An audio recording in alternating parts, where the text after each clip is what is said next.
Saludos jóvenes. Vamos a tratar ahora el tema número 3 que corresponde a los vectores cartesianos.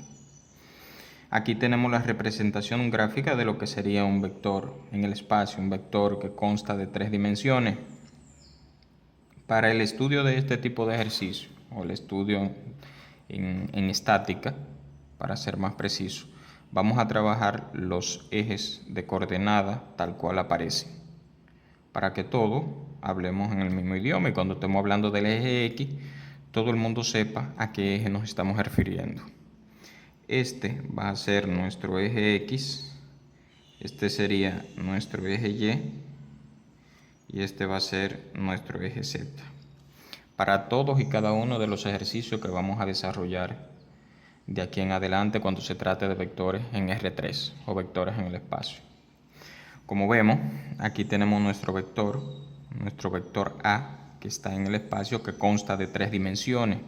Una dimensión en el eje X, una dimensión en el eje Y una dimensión en el eje Z. Está de más decir que entre estos 3 ejes hay 90 grados entre cada uno de ellos. La componente de ese vector, del vector A, en este caso, sería A de X más AY más AZ. Esas son las componentes del vector A. Para expresar un vector en su forma cartesiana, no es más que acompañar cada una de las componentes del vector con los vectores unitarios que representan a cada eje. Por ejemplo, expresar A como un vector cartesiano no es más que ese mismo vector A, vectorialmente hablando, sería igual. La rayita encima significa que es vectorial, que estamos hablando de un vector en su forma vectorial.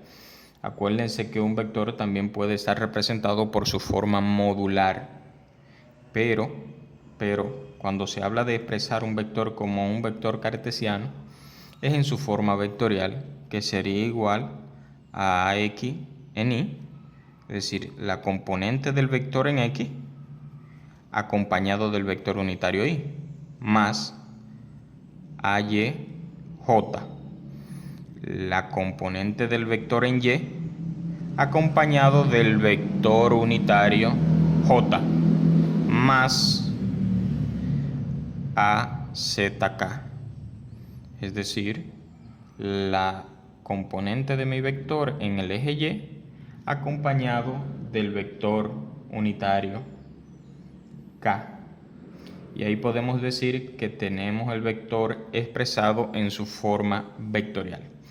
Ahora bien, en dado caso de que nos representen el vector en su forma vectorial o cartesiana y nosotros necesitemos expresarlo en su forma modular, en este caso A sería igual, cuando estamos hablando del vector en su forma modular, no le agregamos la rayita encima a la variable que representa el vector. Pero A modular en este caso sería igual a la raíz cuadrada de AX al cuadrado más AY cuadrado más AZ cuadrado también raíz cuadrada. De esta forma yo puedo expresar cualquier vector que me aparezca en su forma cartesiana, lo puedo expresar en su forma modular. Ahora bien, para yo determinar la dirección de ese vector, porque debemos acordarnos que un vector, para ser definido, necesita módulo, dirección y sentido. Ya nosotros tenemos el módulo. El sentido nos lo representa la flechita del vector, pero la dirección tenemos que buscarla. La dirección es muy fácil en estos tipos de ejercicios. Fíjense, cuando estemos hablando de la dirección o el ángulo que forma el vector con el eje X, es decir, este ángulo que está aquí, le vamos a llamar alfa. Siempre. De ahora en adelante por lo menos en esta materia, en estática, cuando estemos hablando del ángulo alfa, estaremos hablando de la dirección que forma el vector con el eje X. Cuando vayamos a representar la dirección del vector con el eje Y, entonces estaríamos hablando del ángulo beta. Siempre será así. ¿Por qué lo vamos a hacer así? Para que todos en la clase hablemos el mismo idioma prácticamente. La dirección que forma entonces con el eje Z, mi vector, le vamos a llamar gamma. Esos tres ángulos que ustedes ven ahí son lo que se conocen como los cosenos directores, que son utilizados cuando nos referimos a la dirección de mi vector. Ok, entonces para yo extraer la dirección de mi vector, en este caso, si yo conozco el módulo del vector y las componentes rectangulares de mi vector, yo puedo decir que la dirección con el eje X, el coseno de alfa, va a ser igual al módulo de mi vector en el eje X, que en este caso sería AX, sobre el módulo, que es A. Por lo tanto, despejando alfa, yo puedo decir que alfa va a ser igual al coseno inverso de AX sobre A. Cuando estamos hablando de alfa, vuelvo y les repito, estamos hablando del ángulo que forma el vector con el eje X. El coseno de beta, entonces, sería igual a la componente en Y de mi vector sobre el módulo del vector, que sería AY sobre A. Despejando beta, beta sería igual al coseno inverso del AY sobre A, la componente en Y sobre el módulo del vector. Y el otro ángulo sería gamma. Gamma sería igual a la componente en Z de mi vector sobre el módulo del vector. Por lo tanto, gamma sería igual al coseno inverso de AZ sobre A. Bien, así es como determinamos la dirección de mi vector a través de los cosenos directores. Hay otra formulita trigonométrica que les sería de gran utilidad en dado caso de que necesiten encontrar un ángulo faltante. Es decir, si conocen dos de ellos, buscar el ángulo faltante. Es de trigonometría. Y este establece que el coseno cuadrado de alfa más el coseno cuadrado de beta más el coseno cuadrado de gamma es igual a 1. Esta formulita es de mucha utilidad a la hora de buscar algún ángulo faltante que falte en la distribución, en la dirección. Ahora fíjense bien, estos ángulos que aparecen aquí llamados cosenos directores siempre serán tomados desde los ejes en su lado positivo. Alfa siempre será desde el lado positivo del eje X hasta el vector. Beta será siempre desde el lado positivo de Y hasta el vector. Y gamma siempre será desde el lado positivo de Z hasta mi vector. Y así es como conseguimos los cosenos directores.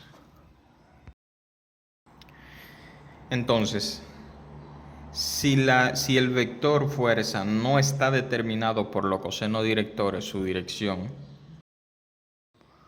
como es este caso, en donde mi vector A me aparece con el ángulo φ y me aparece con el ángulo θ.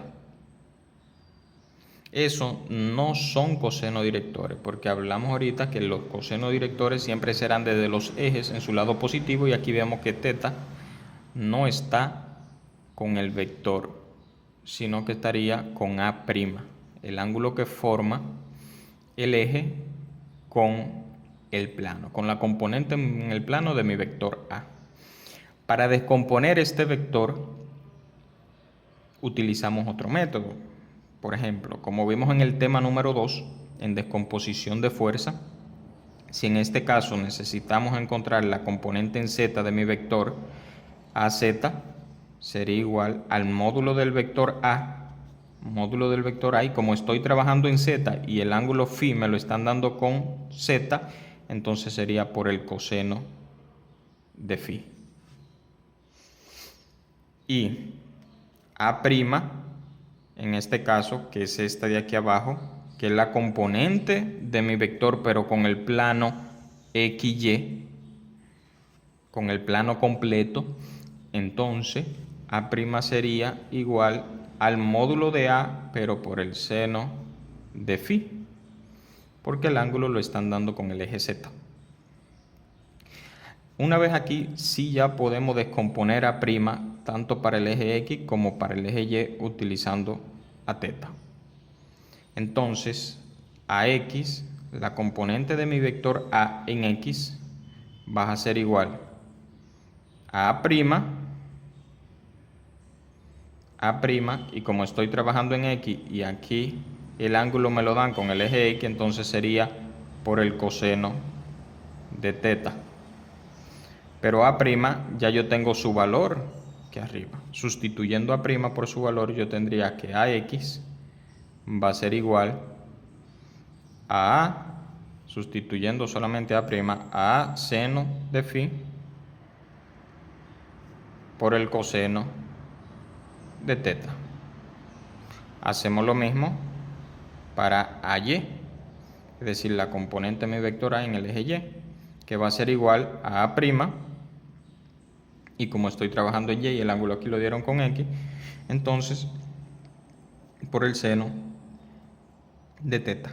Pero A' yo la conozco, sustituyéndola yo tendría que AY sería igual a A' que A seno de φ por el seno de teta. Esta es otra forma de descomponer los vectores. ¿Por qué se le está dando esta introducción a la clase? Porque recuerden que una fuerza resultante en su forma vectorial es igual a la sumatoria de las fuerzas que existan, todas en su forma vectorial.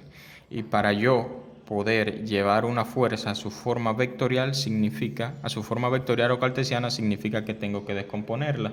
Y para descomponerla es de esa forma que la vamos a realizar. Hasta aquí llega la explicación de la clase. Vamos a ver ahora más adelante un ejercicio que involucre expresar la fuerza como vector cartesiano para luego encontrar su resultante.